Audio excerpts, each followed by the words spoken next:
Hi hi hi ಅಸ್ಸಲಾಮ್ ಅಲೈಕುಮ್. ಇವತ್ತು ನಾನು ನಿಮಗೆ ಕೇರಳದ ಒಂದು ಸ್ಪೆಷಲ್ ಆದಂಥ ಒಂದು ರೆಸಿಪಿ, ಉನ್ನಕಾಯ ರೆಸಿಪಿ ಯಾವ ರೀತಿ ಮಾಡೋದು ಅಂತ ಹೇಳ್ಕೊಡ್ತೀನಿ. ತುಂಬ ಈಸಿ, ತುಂಬ ಸಿಂಪಲ್ ಆದಂಥ ಇಂಗ್ರೀಡಿಯೆಂಟ್ಸ್ ಮಾಡಿಕೊಂಡು ಮಾಡುವಂಥ ರೆಸಿಪಿ ಇದು. ಫಸ್ಟ್ ನಾವು ತೆಂಗಿನಕಾಯಿ ಮತ್ತು ಸಕ್ಕರೆನ ಈ ರೀತಿ ಮಿಕ್ಸ್ ಮಾಡಿಕೊಂಡು ಸ್ಟಫಿಂಗನ್ನು ರೆಡಿ ಮಾಡ್ಕೊಳ್ಳೋಣ. ಅದಕ್ಕೆ ನಿಮಗೆ ಎಷ್ಟು ಸಕ್ಕರೆ ಬೇಕೋ ಅಷ್ಟು ಹಾಕೋಬೋದು, ಅದು ನೋ ಆಪ್ಷನ್ ಇನ್ ಇಟ್. ಹಾಗೆಯೇ 2 ನೇಂದ್ರ ಬಾಳೆನ ಸ್ಟೀಮ್ ಮಾಡಿ ಈ ರೀತಿ ಬೇಯಿಸ್ಕೋಬೇಕು. ಬೇಯಿಸ್ಕೊಂಡಾದ್ಮೇಲೆ ಒಂದು ಫೋಕ್ ಸ್ಪೂನನ್ನು ತಗೊಂಡು ಅಂತ ಚಕ ಚಕ ಚಕ ಸ್ಮ್ಯಾಶ್ ಮಾಡ್ಕೊಳ್ಳಿ. ಸ್ಮ್ಯಾಶ್ ಮಾಡ್ಕೊಂಡ್ರೆ ಅದಾದಮೇಲೆ ಅದನ್ನು ಬಿಸಿ ಬಿಸಿ ಇದ್ದಾಗಲೇ ಒಂದು ರೌಂಡ್ ಆಕಾರದಲ್ಲಿ ಕೈಯಲ್ಲೇ ಸ್ಪ್ರೆಡ್ ಮಾಡಿಕೊಂಡು ನಾವೇನು ಸ್ಟಫಿಂಗನ್ನು ರೆಡಿ ಮಾಡ್ಕೊಂಡಿದ್ದೀವಿ ಅದರ ಮಧ್ಯ ಹಾಕಿ ಒಂದು ಶೇಪನ್ನು ಕೊಟ್ಟು ಅದನ್ನು ಎಣ್ಣೆಯಲ್ಲಿ ಫ್ರೈ ಮಾಡಿ.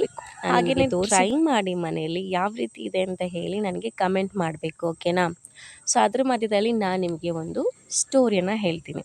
ಏನಪ್ಪ ಅಂತ ಹೇಳಿದರೆ, ಒಂದು ಅಜ್ಜಿ ಇರ್ತಾರೆ. ರಂಜಾನ್ ಟೈಮಲ್ಲಿ ಯಾವತ್ತೂ ಕೂಡ ಅವರು ರುಚಿ ರುಚಿಯಾದಂಥ ಅಡುಗೆಯನ್ನು ಮಾಡ್ತಾ ಇರ್ತಾರೆ.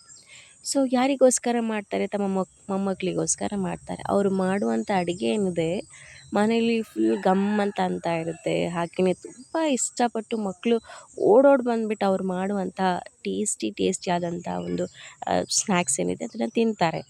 ಸೊ ಒಂದು ಮೊಮ್ಮಗಳು ಏನು ಮಾಡ್ತಾಳೆ, ಅವಳು ಕೇಳ್ತಾಳೆ ಅಜ್ಜಿ ಹತ್ರ, ಅಜ್ಜಿ ನೀನು ಯಾಕೆ ಯಾವತ್ತೂ ಕೂಡ ಒಂದು ಅಡುಗೆ ಮಾಡಿದಾಗ ತುಂಬ ರುಚಿ ಇರುತ್ತೆ, ಯಾವ ರೀತಿ ಅದು ಸಾಧ್ಯ ಅಂತ ಹೇಳಿ. ಸೊ ಅಜ್ಜಿ ಹೇಳ್ತಾರೆ, ನಾನು ಅಡುಗೆಗೆ ಬಾಳೆಹಣ್ಣು, ಸಕ್ಕರೆ, ತೆಂಗಿನಕಾಯಿ ಇದು ಮಾತ್ರ ಅಲ್ಲ ಮಗಳೇ, ಅದಕ್ಕೆ ಸಹನೆ, ಪ್ರೀತಿ ಮತ್ತು ನಿಮ್ಮ ಮೇಲಿರುವಂಥ ಕಾಳಜಿನೂ ಕೂಡ ಅದರಲ್ಲಿರುತ್ತೆ. ಹಾಗಾಗಿ ನಾನು ಮಾಡುವಂಥ ಅಡುಗೆ ನಿನಗೆ ಇಷ್ಟ ಆಗುತ್ತೆ ಅಂತ ಹೇಳಿ. ಸೊ ಕೆಲ ವರ್ಷಗಳ ನಂತರ ಅಜ್ಜಿ ಇರೋದಿಲ್ಲ, ಅಜ್ಜಿ ತೀರೋಗಿರ್ತಾರೆ. ಆದರೆ ಅವರು ಮಾಡುವಂಥ ಅಡುಗೆ ಏನಿದೆ ಇವತ್ತಿಗೂ ಕೂಡ ಜೀವಂತವಾಗಿರುತ್ತೆ. ನಾವು ಮಾಡುವಂಥ ರೆಸಿಪಿ ಏನಿದೆ ಫ್ರೆಂಡ್ಸ್, ಅದು ಜಸ್ಟ್ ರೆಸಿಪಿ ಅಲ್ಲ, ಅದು ಒಂದು ನೆನಪು ಅಲ್ವಾ? ಅದು ನಮ್ಮ ಹೃದಯಗಳಿಗೆ